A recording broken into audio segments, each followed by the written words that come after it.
Welcome to How to Network. I'm Roger Wakefield. And I'm Julie Wakefield. And in this video, we're going to talk about how to avoid drama at networking events. And let me tell you, we've seen some drama at networking events. Absolutely. And you know, not everyone knows how to handle it. When you're in the situation and there's drama arising and you're caught in the middle of it, what do you do? The biggest thing, step number one, avoid all the gossip.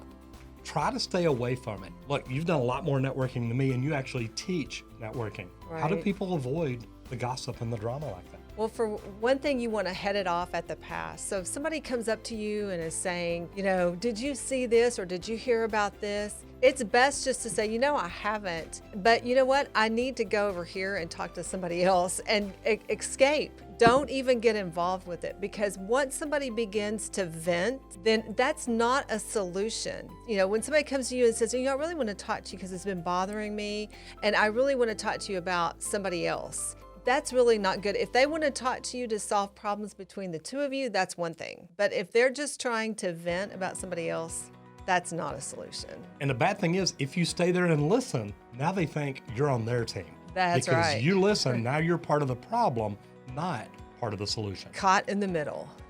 Number two, address issues in person or via the phone. Meaning, if you've got problems with somebody, talk to them directly. Don't talk about people behind their backs. You've got an opportunity here to either contact somebody or while you're at a networking event, say, hey, do you mind if we go grab a cup of coffee later? I'd really like to talk to you, and address the issues. Hitting it off in person yourself instead of talking to other people can help salvage a relationship. And remember, when you're at a networking event, you're there to build relationships. Exactly. You know, you don't want to leave that networking event and then come and start to send emails and say, you know, I wanted to let you know I had this issue. Because when you send an email and try to solve problems after the fact, or a text, what's left out is your tone of voice and really your body language. Whereas if you ask to get out of the networking event, can we go have coffee? If we can do something like that, then we can sit down and we can really solve the problem. You really want to approach it from a heart of, I really want to work through this with you. And the neat thing is, when you get away from the venue, the event itself, nobody else is involved. You're not having to try to talk real softly and try to say things about someone or things like that. You want to be able to get out to a neutral site where you can both sit, relax, visit, and discuss the issues. You know, and Roger, when you go to talk about problems, you want to approach it from the standpoint of, you really want to work through this. You want to solve the problem. You don't want to point fingers. You don't want people to think you're talking about somebody else. It's, you know, I feel like this. And if you use softening statements like, I feel as though this, or I get the sense that this is happening and I just need to make sure that I'm on the right track. Sometimes it might be a miscommunication and it's not what you think it is, right? So sometimes you just want to say, I need to know what's going on. And I like this, come to them with a solution, not just a problem. And I love that, because in the construction industry, you know, I've ran some pretty big jobs. When my plumbers come up to me and say, I have a problem, now it's like, okay, what do I do? I love it when they come up and say, look, I've got a problem, but I've got a way we can fix this. And when you look at it that way, that lets people know you're coming to them with the idea of, look, I want to fix this, and here's a solution that I see. Now, they've at least started the solution process. It's entirely up to you to say, okay, I like this, and what can we do from there? And one other big thing to remember is egos may be involved. So you've got to think about that as you're approaching someone and talking to them about the problems that there are between you. Right. And a good way to do that is number 3, use the softening statements. You don't want to put somebody on the defense. You want to come at it as, you have a question, you're feeling like something is happening, or you get the sense that something's going on, and you want to start a conversation so that you can come to the bottom of it. You know, you really, once you come up to somebody and go, you know what, you made me mad the other day. Well, now what's happening? You pointed the finger, and there's gonna be some issues there. A good way to do that is to come up with someone once you're away and you're sitting down. So, you know, I feel like, That lets them know what your feelings are right off the bat. You've started off right. You said, look, I feel like you've got a problem, or it seems as though this is an issue. So things like that are fantastic. Right.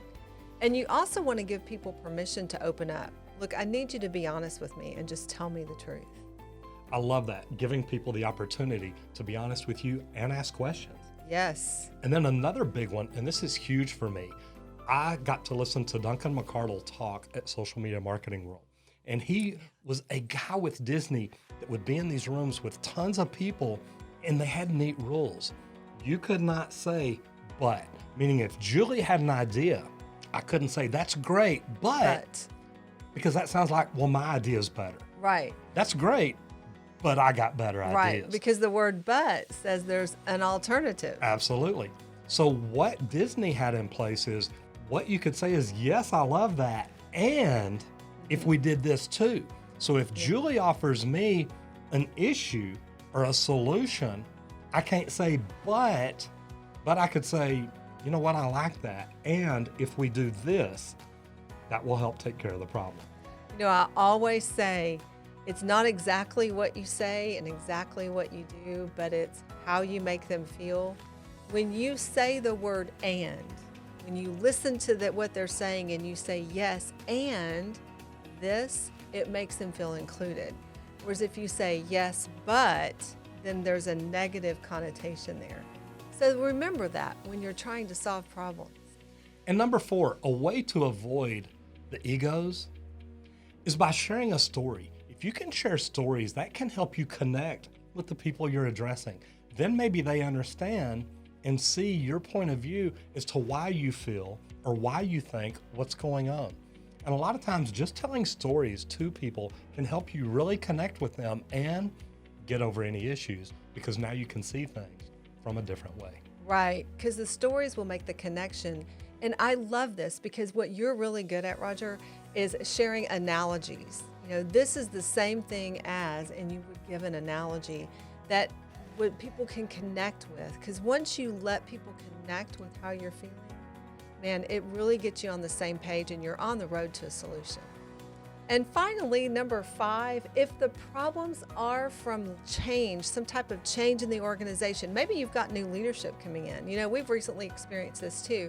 It's helpful if you approach the new owners or the new leadership and say something along the lines of, I know that you are wanting to come here and make changes. Here's some things you might need to know about what we've done in the past. Maybe give them some history. Let them know that there might have been feelings hurt in the past. Once you get the new leadership on the team, then the fears of change begin to melt away and you're able then to move forward. And if you're part of that leadership team, think about it this way. And this is what we've really addressed here lately. We just got a new region of Master Networks. And by us actually showing up down there in person to address the issues that people were having, they didn't know what's going to happen. We've got new leadership. Things are going to change. And people are worried about that. As leaders, we understood that and said, look, let's get down there and meet with these chapters, meet with these groups, talk to them and explain our vision, tell our stories about how it's been good for us and how it's helped us and how we can see helping them grow that region. And I'll tell you what, it's really been great for us. Right. I think just sometimes the unknown is scary. So once you can let your vision be known and let them know that you're open to hearing what they have to say, it really helps to calm those nerves. Guys, I hope that you got something out of this. If there's any drama that you've experienced at a networking event, do me a favor, leave a comment down below and let us know what kind of issues did you have, how were they addressed, how were they resolved, and did everything work out okay, or did you end up having to find a new networking place? Anyway, leave me a comment down below and let me know how it worked out for you. I'm Roger Wakefield. And I'm Julie Wakefield. And we'll see you in the next video if we don't see you at a networking event.